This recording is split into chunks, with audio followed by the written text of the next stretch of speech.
आता तिसऱ्यांदा मुख्यमंत्री होत आहेत. खूप आनंदाची पण गोष्ट आहे आणि खूप जबाबदारीची गोष्ट आहे. मला खूप आनंद होतोय की त्यांची जी मेहनत आहे त्याला सफलता मिळालेली आहे. महायुती आता एकत्रित आहे आणि पुढे महाराष्ट्राच्या प्रगतीसाठी त्यांनी वाटचाल आता आजपासून चालू केलेली आहे. याचा मला खूप आनंद आहे. मी जसं म्हटलं की संघर्षाचा काळ तुम्ही बघितलाय, त्याबद्दल काय सांगाल? काय असं कोणते गुण आहेत त्यातनं या संघर्षातनं बाहेर येऊन आज नेतृत्व करणार?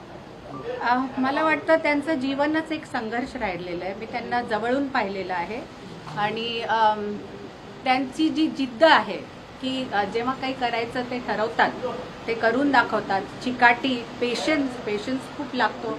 कुठेही कोणत्याही तुम्ही करिअरमध्ये असला तर त्या पेशन्समुळे आणि जिद्दी आणि चिकाटीमुळे ते आज इथे आहेत. मैम, हिंदी में बताइए आज का दिन कितना महत्वपूर्ण है आपके लिए और महाराष्ट्र के लिए?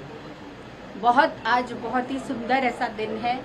आज देवेंद्र जी छठी बार एमएलए बन चुके हैं और तीसरी बार मुख्यमंत्री पद उनको मिल रहा है, उसका आनंद है।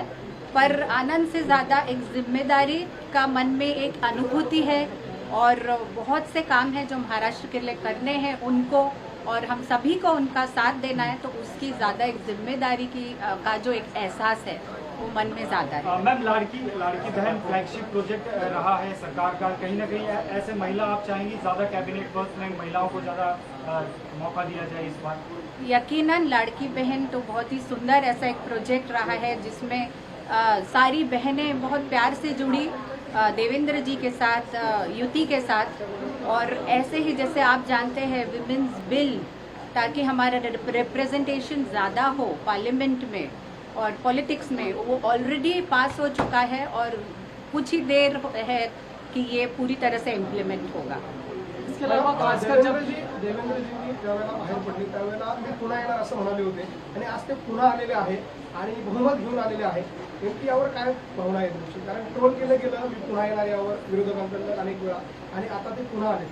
जेव्हा आपल्याला काही अचीव करायचं असतं तर ते आपल्या समोर अर्जुनासारखं फक्त आपलं टार्गेट दिसायला पाहिजे आणि पुन्हा यायचं ह्यासाठी नाही आहे की ती गादी पाहिजे. पुन्हा यायचं त्यांना ह्यासाठी होतं कारण त्यांना त्याचा विश्वास होता, लोकांना विश्वास होता की ते महाराष्ट्रासाठी जे काही करू शकतील अजून कोणी करू नाही शकणार, आणि त्या विश्वासामुळे ते पुन्हा येत आहेत. याचा आनंद आहे. आलेले आहेत. 23 तारखेला जेव्हा निकाल लागला तेव्हाच तुम्हाला आत्मविश्वास होता की देवेंद्र फडणवीस मुख्यमंत्री होतील? मी तेव्हा तो विचारच नाही केला. मला एवढं कळत होतं की त्यांनी आपल्या कामात चीज करून दाखवलेलं आहे.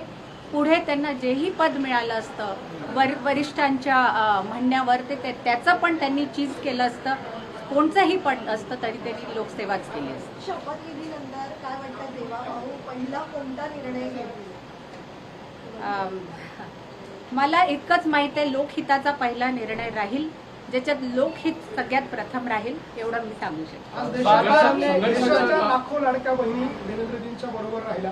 खरं तर तुम्ही संकट काळात त्यांच्या पाठीशी राहिला आणि आता इतक्या लाडक्या बहिणी त्यांना जॉईन झालेल्या आहेत. याकडे कसं बघता तुम्ही? मला इतका आनंद होतो जेव्हा कॅम्पेनिंग करत होती वेगवेगळ्या जागेंमध्ये, कार को बंद करणे बोलतो, मी पण वेगवेगळ्या जागेंमध्ये कॅम्पेनिंग करत होती तेव्हा